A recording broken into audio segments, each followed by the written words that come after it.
색소가 두피에서 번지는 이유는 잉크 탓도 아니고 고객님 탓도 아니고 원장님의 탓이겠죠? 제 뜻은 아닙니다. 자꾸 네. 젊은세 이걸 보고 계신 분들도 아시겠지만 도대체 진피층이 어디야? 그러니까요. 술은 오른손으로 하지만 왼손이 거의 아플 정도로 여기가 막 아파요. 여기가 쑤신다. 여기가 너무 아플 정도로 왼손잡이세요? 예, 안녕하세요. 모튜브 김원장 박 원장 시작하도록 하겠습니다.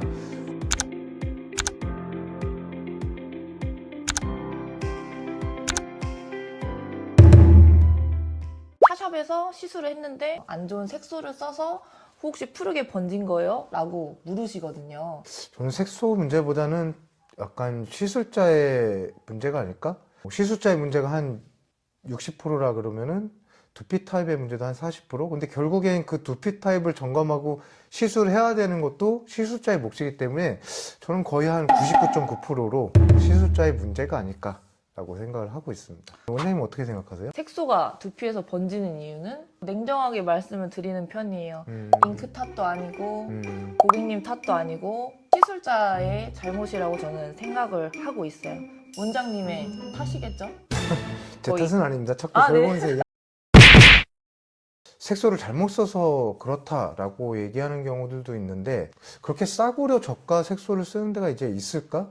불과 몇 년 전만 하더라도 좀 희한한 색소들이 많긴 했어요. 근데 시간이 지나면서 굉장히 저희 장비도 그다음에 색소들도 많이 업그레이드가 됐고 그만큼 인증된 색소들을 쓰는 곳들이 많아졌다고 저는 생각이 들거든요. 그래서 꼭 색소만의 문제일까? 사실 잉크 탓이 아니고 그 시술자 탓이 아니면 누구 탓이에요? 뭐 고객님 탓인가요? 제 거의. 뜻은 아니. 그런 것도 있었어요. 막 블로그 찾아보면은 사후 관리를 좀 잘못하셔서 색소가 번졌다라고 하는 블로그 글들을 제가 많이 읽었었거든요. 자기가 돈을 이렇게 몇백만 원을 냈는데 사후 관리를 그렇게 잘 안 하시는 분들이 거의 없었던 것 같아요. 그러니까 우리가 결국에는 이제 색소를 침투시킬 때 진피층 상부에 교묘하게 남겨야 된다라고 다들 얘기를 해요. 근데 사실 저는 처음에 시술할 때 1년 동안 이 말의 의미에 대해서 너무 고민을 많이 하고 어려웠던 것 같아요. 이걸 보고 계신 분들도 아시겠지만 CT를 찍든 MRI를 찍든 뼈가 나오지 피부층이 나오진 않거든요. 그러면은 이거를 과연 진피 상부층에 어떻게 남겨야 될까라고 생각을 했을 때 1회차가 정말 중요한 핵심 포인트가 아닐까 생각이 듭니다. 무슨 말이냐면은 1회차 때 저희가 뭐 깊이 조절을 해서 저 같은 경우에는 좀 얕게 넣는 편이긴 해요. 어떻게 남는지 봐야 되니까 얕게 남기고 탈각이 되고 일주일에 정확하게 그 제가 남긴 색소들을 보면서 판단을 해요. 아, 내가 이 고객님의 이 두피 타입에는 어느 정도 깊이로 들어가야겠다는 거를 그때 판단을 하고 되도록이면 진피 상부층에 남겨야 된다는 거를 상태를 보고 판단을 합니다. 그래서 너무 흐려졌으면은 조금 더 깊이 넣고 그런 식으로 밀도를 보강하면은 자연스럽게 오래 갈 수 있는 그런 결과가 나오지 않을까 그런 생각을 하고 있습니다. 저도 초보 시절 때는 도대체 진피층이 어디야? 그러니까요. 진피층도 모르겠는데 진피 상부층은 어디고 사실 표피층이라는 게 이론적으로는 뭐 종이 두께 한 장 차이라고 하지만 이제 사람마다 두께가 다르잖아요. 근데 오래 하다 보면 조금 피부가 두껍다, 얇다라는 걸 알잖아요. 그럼에도 불구하고 저는 좀 얇게 넣는 것 같아요.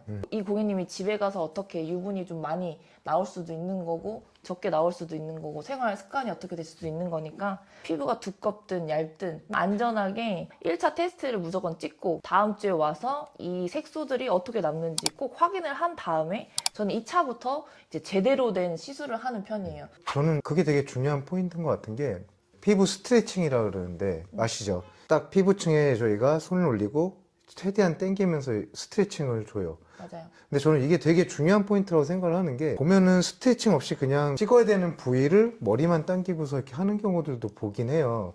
쿠션으로 비유를 했을 때 최대한 당기지 않고 그냥 이 구간만 확보해서 진행을 하게 될 게 쿠션이 눌려갖고 얕게 들어가거나 아니면 안 들어가는 데서 조금 더 깊이 넣어갖고 더 번지거나 이럴 우려들이 있거든요. 예. 딱딱한 두피는 바늘이 넣었을 때 튕겨나간다고 맞아요, 하면 맞아요. 연두부 같은 피부는 되게 공기 같은 느낌이잖아요. 살짝만 넣어도 되게 싹 들어가고 나이가 좀 젊으신 분들은 좀 탱탱하기도 하고 탱탱해요. 그리고 연령대가 있으신 분들은 또 피부도 많이 처지신 분들이 있어요. 그런 분들은 또 텐션을 확실하게 주지 않으면 색소들이 또 금방 확 그쵸. 커지기도 하고 거의 시술은 오른손으로 하지만 왼손이 거의 아플 정도로 여기가 막, 아파요. 네, 저 여기가 쑤십니다. 항상. 여기가 너무 아플 정도로 네. 텐션을 확실하게 줘야 되죠. 맞습니다. 그래서 저희 수강생들도 원장님 왜 이렇게 왼손이 아파요? 막 이러거든요. 네. 그래서 얼마 전에 실제 있었던 일인데 시술 끝나고 여기가 너무 결려갖고 이렇게 막 하면서 대화를 하고 있으니까 고객님도 되게 의아해 하더라고요. 이쪽 왼손잡이세요? 이쪽 손으로 시술하셨을 텐데. 그러면 이제 설명드리자. 이게 다 이런 원리 때문에 그렇게 하는 거다. 이제 헤어라인 같은 경우에 좀 잘못 받아갖고 오시는 분들 보면은 점이 굉장히 커져 있어요. 헤어라인 쪽에. 아까 말씀드린 스트레칭, 그러니까 텐션의 문제라고 생각을 하거든요. 이 헤어라인 쪽 피부 같은 경우에는 너무 얇기 때문에 정말 스트레칭 없이 하게 되면은 무조건 이건 점이 커질 수밖에 없다고 생각을 해요. 맞아요. 아무리 미세하게 들어간다 하더라도 이 스트레칭 없이 작업을 하게 되면은 그게 아까 말씀드린 쿠션의 원리 때문에 점이 더 크게 남을 수가 있습니다.